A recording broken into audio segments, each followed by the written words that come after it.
Assalamualaikum warahmatullahi wabarakatuh. Sampurasun. Halo, apa kabar? Mudah-mudahan dalam keadaan yang baik, sehat, dan tetap semangat. Selamat bergabung kembali bersama saya Ibu Puji Indrati Selawati dalam mata pelajaran Pendidikan Pancasila dan Kewarganegaraan. Sebelum memulai kegiatan pembelajaran, marilah kita berdoa dan memanjatkan rasa syukur kita terhadap Tuhan Yang Maha Esa, Allah Subhanahu wa Ta'ala, karena berkat rahmat ridho dan hidayahnya kita dapat diberikan kesempatan untuk melaksanakan kegiatan pembelajaran tanpa kekurangan satu apapun. Dan Ibu ingatkan kalian untuk segera untuk mengisi link presensi kehadiran di link Google Form yang telah Ibu bagikan. Dan pada kesempatan kali ini kita akan melaksanakan kegiatan pembelajaran melanjutkan subbab materi dari materi Sistem Hukum dan Peradilan di Indonesia yang telah kita bahas di minggu sebelumnya. Dan untuk mengingatkan kembali apa saja subbab materi yang telah kita bahas, kita telah membahas tentang bagaimana mendeskripsikan sistem hukum di Indonesia.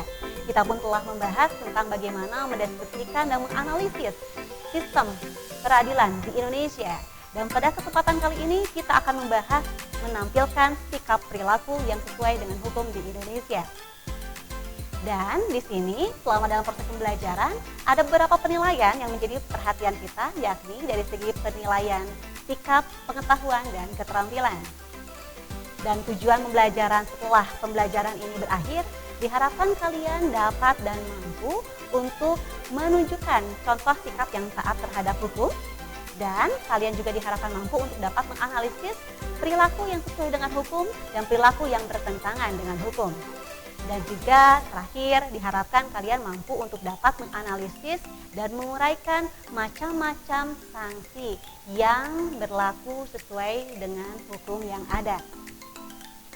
Di sini kita bisa lihat, di sini ada mind map ya, tentang apa saja yang akan kita bahas di pembelajaran ini. Yang pertama, yakni kita akan membahas tentang perilaku yang sesuai dengan hukum. Yang kedua, kita akan bahas tentang perilaku yang bertentangan dengan hukum. Dan yang ketiga, kita akan membahas tentang macam-macam sanksi. Dan tujuan dari ketiga poin ini diharapkan kita dapat meningkatkan kesadaran hukum. Langsung saja kita membahas poin yang pertama, yaitu perilaku yang sesuai dengan hukum. Di sini ketaatan, kepatuhan hukum yang dicerminkan oleh seseorang melalui perilaku yang taat terhadap hukum, di sini pun dapat menunjukkan tentang bagaimana seseorang melakukan sesuatu tindakan perilaku yang sesuai dengan taat hukum dan dapat memperlihatkan tingkat kesadaran hukum seseorang. Di sini ada 5 ciri contoh sikap seseorang yang sesuai dengan hukum. Ciri yang pertama yakni disenangi oleh masyarakat pada umumnya. Ciri yang kedua, tidak merugikan diri sendiri maupun orang lain. Ciri yang ketiga, tidak menyinggung perasaan orang lain. Ciri yang keempat yaitu mencerminkan sikap taat hukum. Dan ciri yang kelima mencerminkan kepatuhan, ketaatan terhadap hukum. Dan poin yang kedua kita akan membahas mengenai perilaku yang bertentangan dengan hukum. Perilaku yang bertentangan dengan hukum biasanya timbul karena rendahnya kesadaran hukum seseorang. Dan hal ini biasanya dipengaruhi oleh pelanggaran hukum dari si pelanggar sudah dianggap sebagai suatu kebiasaan atau bahkan kebutuhan.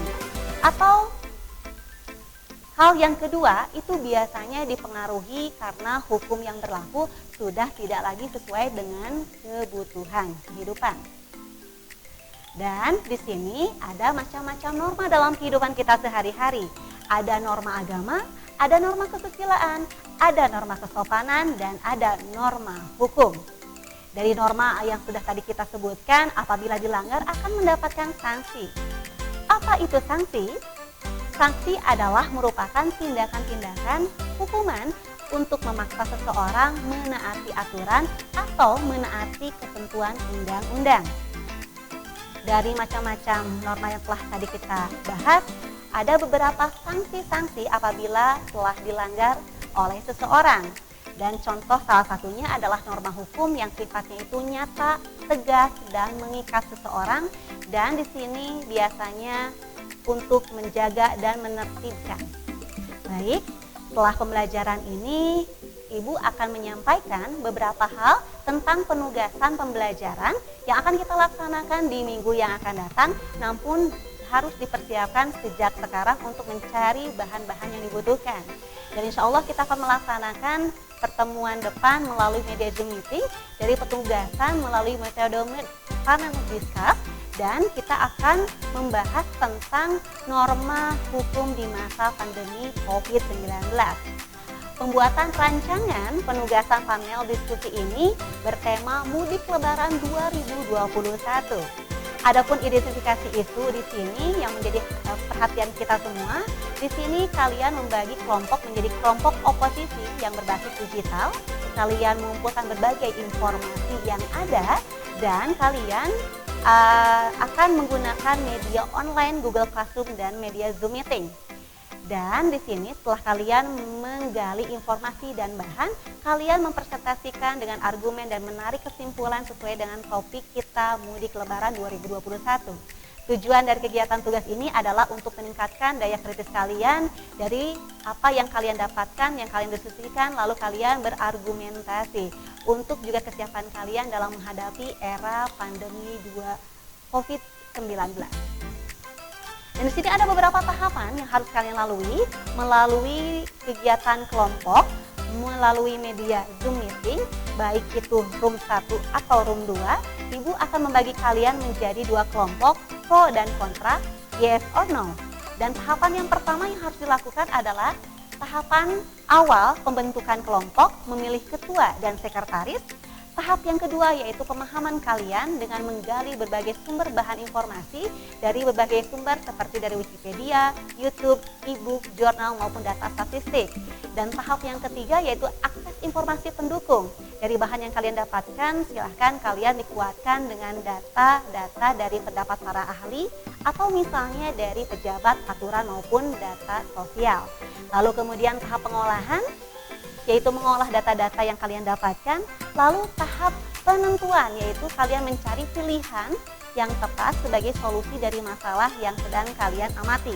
Dan yang terakhir tahap ke-6, kalian mengkomunikasikan, menginformasikan, dan mempresentasikan hasil diskusi kalian. Baik anak-anak sekalian yang Ibu banggakan, mudah-mudahan kalian tidak menemui hambatan dan masalah. Ibu siap membantu dari apa yang kalian sedang kerjakan. Terima kasih atas perhatiannya, tetap sehat, tetap semangat, dan jangan lupa untuk bahagia. Wassalamualaikum warahmatullahi wabarakatuh.